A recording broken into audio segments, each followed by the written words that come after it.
গাজায় নিরীহ ফিলিস্তিনিদের ওপর হামলার প্রতিবাদে ফুলবাড়ীতে বিক্ষোভ অনুষ্ঠিত।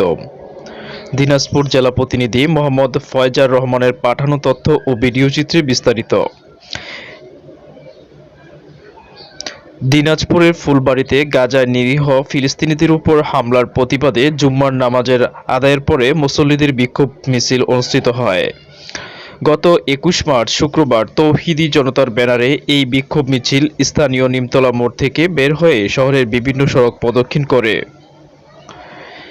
আজ ২১শে মার্চ শুক্রবার তৌহিদি জনতার ব্যানারে এই বিক্ষোভ মিছিল স্থানীয় নিমতলা মোড় থেকে বের হয়ে শহরের বিভিন্ন সড়ক প্রদক্ষিণ করে পুনরায় নিমতলা মোড়ে এসে শেষ হয়।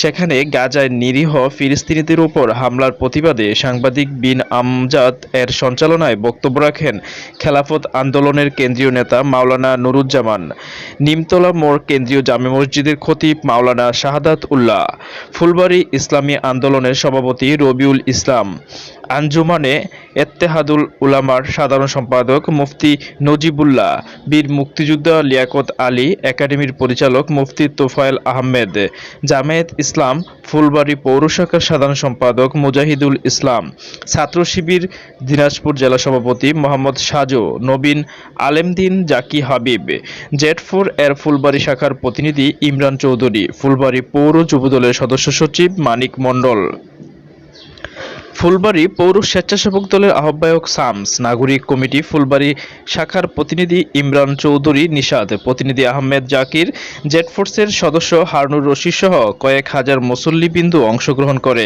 মোনাজাত পরিচালনা করেন খেলাফত আন্দোলনের কেন্দ্রীয় সাংগঠনিক সম্পাদক ও ঢাকা ইউনাইটেড হাসপাতাল জামে মসজিদের সম্মানিত খতিব পীর সাহেব মাওলানা ইব্রাহিম বিন আলী।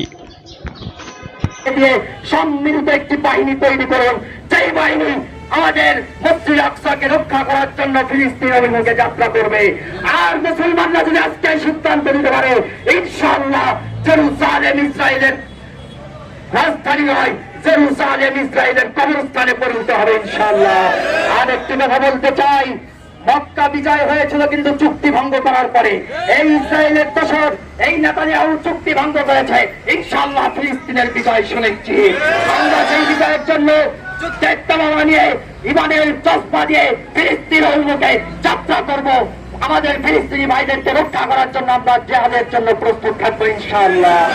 আর পরিষদে শেষ কথা যেটা না বললেই নয়, আরব বিশ্বের বিস্ফোরা হলো ইসরায়েল, আর আমাদের দক্ষিণ এশিয়ার বিস্ফোরা হলো ভারত।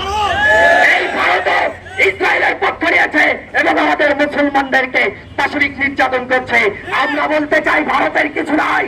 ভারতের লাল কেল্লা মুসলমানদের তৈরি, ভারতের কুতুব মিনার মুসলমানদের তৈরি, ভারতের তাজমহল মুসলমানদের তৈরি। আমরা ভারত থেকে আফগান বিজয় করেছি, ভারত থেকে পাকিস্তান বিজয় করেছি, ভারত থেকে বাংলাদেশকে বিজয় করেছি।